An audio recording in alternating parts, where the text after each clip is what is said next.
ඉතින් කොහොමද ඔයාලට ආපහු අලුත් වීඩියෝ එකක් දාන්න හිතුවා හදිසියේ දැනගත්ත ආරංචියක් නිසා මේ මම දැන් පැය 12 ෂිෆ්ට් එකක් ඉවර වෙලා ගෙදර යන්න ලෑස්ති වෙන ගමන් ඉන්නේ තාම නර්සිං හෝම් එකේ ඉන්නේ දැන් තමයි මම මේ එළියට යන්න ලෑස්ති වෙන්නේ යන ගමන් තමයි වීඩියෝ එක දාන්න හිතුවේ මොකද තියෙන වැඩ ටිකත් එක්ක අද මට ඒකට විවේකයක් හම්බ වෙන්නේ නැති වෙයි කියලා හිතන හින්දා හම්බ වෙලා තියෙන ආරංචිය නම් එච්චර සුබදායක ආරංචියක් නෙවෙයි නමුත් ඒක ඇතුලේ ඉන්න අයට නෙමෙයි එළියේ ඉඳලා ඉන්න අයට එයාලට කියන්න තියෙන්නේ UK ගවර්න්මන්ට් එකෙන් UK කෙයා වීසා කියන එක නතර කරන්නයි යන්නේ. ඒ කියන්නේ යාලා ඒකට හේතු විදිහට ගොඩක් දේවල් කියලා තියෙනවා. UK වල ඉන්න ජනගහනය වැඩි වෙලා තියෙනවා. ඒක නිසා ගෙවල් වලට තියෙන රෂ් එක වැඩි, පාරේ වාහන වැඩි, වාහන තදබදේ වැඩි වගේ ගොඩක් දේවල් ඒගොල්ලෝ ඒකට හේතු විදිහට කියලා තියෙනවා. ඒ විතරක් නෙමෙයි ඒ කියන්නේ ඒක ලංකාවට විතරක් නෙමෙයි ඒ රෙස්ට්‍රික්ෂන් එක තියෙන්නේ ඒක UK වලට වෙන කිසිම පිට රටකින් විදේශයකින් සේවකයෝ ගන්නෙ නෑ කියන තැන තමයි ඒගොල්ලෝ ඉන්නේ. ඒ කියන්නේ ඒක තාම යෝජනාවක් විතරයි. ඒක දවල් පත්‍රිකාවක් දාන්න තමයි මේගොල්ලෝ ලෑස්ති වෙන්නේ. ඒක තාම පාර්ලිමේන්තුවට ඉදිරිපත් කරලා නැහැ කියලා තමයි දන්නේ. තවත් යෝජනාවල් කීපයක්ම තියෙනවා. ඒක නම් අපි දැනට ඇවිල්ලා ඉන්න අපි හැමෝටම වැදගත් වගේම මේක හරි ඒක හිතා ගන්න බැරි තීරණයක් එකපාරට. අපි හිතාගෙන හිටියේ අවුරුදු 5කින් ILR එකට ඇප්ලයි කරන්න පුළුවන්. ඊට පස්සේ ඉතින් මේ තියෙන දේවල් චුට්ටක් වෙනස් වෙයි. ඒ කියන්නේ අපිට කැමති රස්සාවක් කරන්න පුළුවන්. ඒ වගේ දේවල් හිතාගෙන හිටියට ඒකටත් පොඩි මුදල්ලක් වැටෙන පහටක් තමයි පේන්න තියෙන්නේ. ඒ කියන්නේ ඒකත් ILR එක ගන්න එකත් අවුරුදු 10ක් දක්වා දීර්ඝ කරනවා කියලා දීර්ඝ කරන්න ඕන කියලා යෝජනාවක් තමයි ඇවිල්ලා තියෙන්නේ.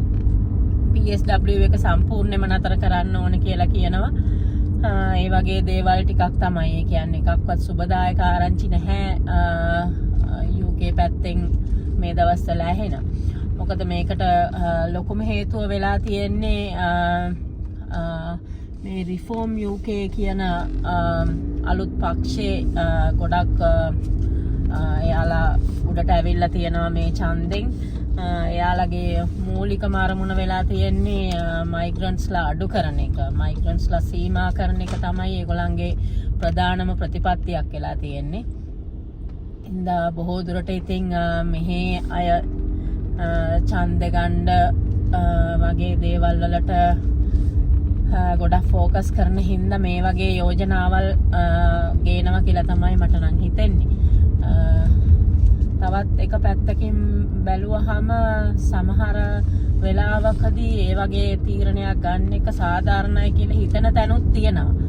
මොකද්ද UK අපි උනත් UK කියන හිතාගෙන ආවේ ඇත්තටම අපි එහෙ ඉඳන් දැකපු චිත්‍රයක් තියෙනවා UK කියලා.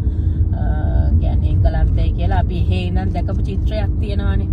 ඉතින් අපි මෙහෙට ආවට පස්සේ මගේ නම් අත්දැකීම් මගේ පෞද්ගලික අත්දැකීම් අනිත් අයගේ අත්දැකීම් වෙනස් ඇති. මම ආවේ ඔක්ස්ෆර්ඩ් වලට. ඔක්ස්ෆර්ඩ් වලත් කවුලි කියන පැත්තට. ඒ පැත්තේ තනිකරම අමුතුම පරිසරයක් තියෙන්නේ. ඒ කියන්නේ අපි ගේ ඇතුළේ ඉද්දී අපි දන්නවා අපි එංගලන්තේ ඉන්නේ. ඒක අපිට හැඟීමක් තියෙනවා. නමුත් ගෙදරින් එළියට බැස්සහම මේ හැඟීම නැති වෙලා යනවා. ඒක අපි ඉන්නේ කොහෙද කියලා හිතා ගන්න බැරි විදිහේ පරිසරයක් තමයි එතනින් එළියට බැස්සහම තියෙන්නේ. තව දෙයක් තමයි මෙහි අපි දකින හැම තැනම ගොඩක් තැන්වල අපි දකින විනය කියන්නේ පාරේ යන මේ වාහනයක රියදුරෙක්ගේ තියෙන විනය කිසිම දෙයක් ඒ පැත්තේ දකින්න නෑ. ඒක නිකන් හරියට ලංකාවේ පිටකොටුව ඇවිද්දා වගේ තමයි. ඒ තරම් හරි අමාරුයි ඒ පැත්තේ වාහනයක යන්න අමාරුයි ඒ වගේ දේවල් ගොඩක් දේවල් තියෙනවා. ඉතින් එතකොට තවත් සමහර වෙලාවකට සමහර අපේ අල්ලපු රටේ අය මැච් එකක් දෙන්නත් පාර හරස් කරගෙන මේ මිනිසුන්ට පාර යන්න බැරි වෙන්න මහා ලොකුවට දඟලන දේවල් ඔයාලා දැකලත් ඇති වීඩියෝ වලින්. ඉතින් ඒ වගේ දේවල් වෙද්දී අපි උනත් කැමති නෑ අපේ රටකට ඇවිල්ලා ඒ විදිහ දේවල් කරනවට. ඉතින් එතකොට මේ මිනිස්සු කැමති වෙන්නෙත් නැහැනේ තවත් රටකින් ඇවිල්ලා ඒ විදිහට ඒ වගේ දේවල් කරනවට. ඉතින් කවුරුත් කැමති වෙන්නේ නැහැ. ඒක සාධාරණයි. දැන් ඉතින් කියන්න එපා මෙයාලා ගිහිල්ලා රටවල් ඔක්කොම ඇල්ලුවා නේද එහෙම කියලා. ඉතින් ඒ රටවල් ඇල්ලුවා තමයි.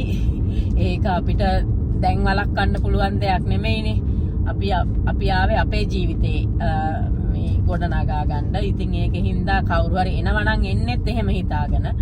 ඉතින් එතකොට ඒකට දැන් මේ උඹලා අපේ රට අල්ලන් හිටියා අරකයි මේකයි කියන එක නෙවෙයි වැඩේ. ඉතින් අපිට දෙයක් ගන්න තියෙනවා නම් එතනින් අපි අපේ දේ අරගෙන අපි හැදෙන එකයි තියෙන්නේ.